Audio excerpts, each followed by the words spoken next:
আসসালামু আলাইকুম। আমি আপনাদেরকে দেখিয়েছিলাম আমার নিজের হাতে তৈরি ইনকিউবেটর মেশিনে ডিম বসিয়েছি। এই ডিমের বয়স ২১ দিন হওয়ার কারণে ইনকিউবেটর মেশিনের মধ্যে বাচ্চা ফুটে বের হয়েছে। আমি এখানে ৩৫ পিস ডিম বসিয়েছিলাম, কিন্তু মেশিনে বেশ কিছু ঝামেলা হওয়ার কারণে এখান থেকে ভালো একটা রেজাল্ট পাইনি। এখান থেকে মাত্র ৯ পিস বাচ্চা পেয়েছি। এই মেশিনের সমস্যাগুলো হলো, প্রথমেই সারাদিন কারেন্ট ছিল না, এখানে একটা সমস্যা। দ্বিতীয় সমস্যা হচ্ছে এখানে একটা কন্ট্রোলার নষ্ট হয়ে গিয়েছে। কখন নষ্ট হয়ে গিয়েছে এটা আমি সঠিক ধারণা করতে পারিনি। পরবর্তীতে এটা পরিবর্তন করে আপনাদেরকে দেখিয়েছি। এর পরবর্তীতে ডিমের বয়স যখন ২০ দিন বয়স হয়, তখন এই ইনকিউবেটর মেশিনের বাচ্চা ফুটে বের হওয়া শুরু করেছে।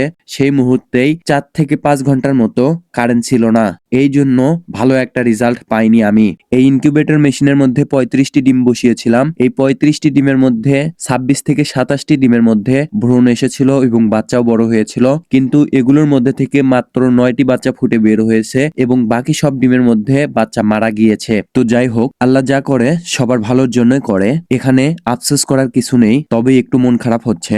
আর একটা জিনিস এদিকে চিন্তা করলাম, যেহেতু মাত্র ৯টি বাচ্চা ফুটেছে, সেহেতু এই ইনকিউবেটর মেশিনের মধ্যেই এই বাচ্চাগুলোকে ব্রুডিং করি। সেজন্য ইনকিউবেটর মেশিনের মধ্যে প্রথমেই পেপার পেড়ে নিয়েছি, এর পরবর্তীতে এর উপর বাচ্চাগুলো ছেড়ে দিয়েছি এবং এর পরবর্তীতে প্রথমেই খাবার দেওয়ার আগে পানি দিতে হবে। কেননা বাচ্চা ব্রুডিং করার সময় সর্বপ্রথম খাবার না দিয়ে খাবার দেওয়ার অন্তত পক্ষে আধা ঘন্টা পূর্বে পানি দিয়ে রাখতে হবে। কেননা এই পানি খেয়ে বাচ্চারা যাতে তৃষ্ণা মেটাতে পারে। এবং ব্রুডিং টাইমে যদি সর্বপ্রথম খাবার দিয়ে রাখেন, তাহলে এই খাবার খেয়ে বাচ্চাদের গলায় বেঁধে যেতে পারে। এই কারণে এখান থেকে মুরগির বাচ্চারা প্রথমেই মারা যেতে পারে। সেজন্য অন্ততপক্ষে খাবার দেওয়ার আধা ঘন্টা পূর্বে এই ব্রুডিং সময়ে পানি দিয়ে রাখবেন। এবং এইদিকে আমি যেহেতু ইনকিউবেটর মেশিনের মধ্যেই ব্রুডিং করতেছি, সেহেতু এখানে তাপমাত্রা রাখতে হবে ৩৫ ডিগ্রি সেলসিয়াস। এর পরবর্তীতে তাপমাত্রা সেট করার পর ব্রুডিং এ পানি দেওয়ার জন্য পানি তৈরি করতেছি। প্রথমেই ইনকিউবেটর মেশিন থেকে বাচ্চা বের করার পরবর্তীতে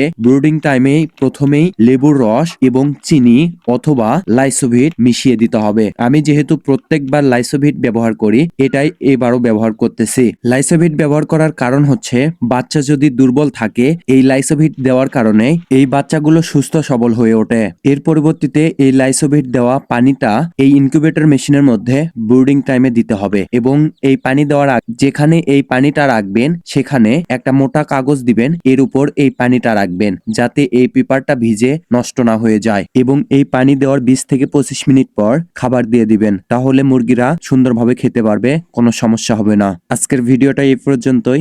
ভিডিওটা যদি ভালো লাগে লাইক করবেন, কমেন্ট করবেন এবং আমার এই চ্যানেলটা সাবস্ক্রাইব করবেন। আসসালামু আলাইকুম।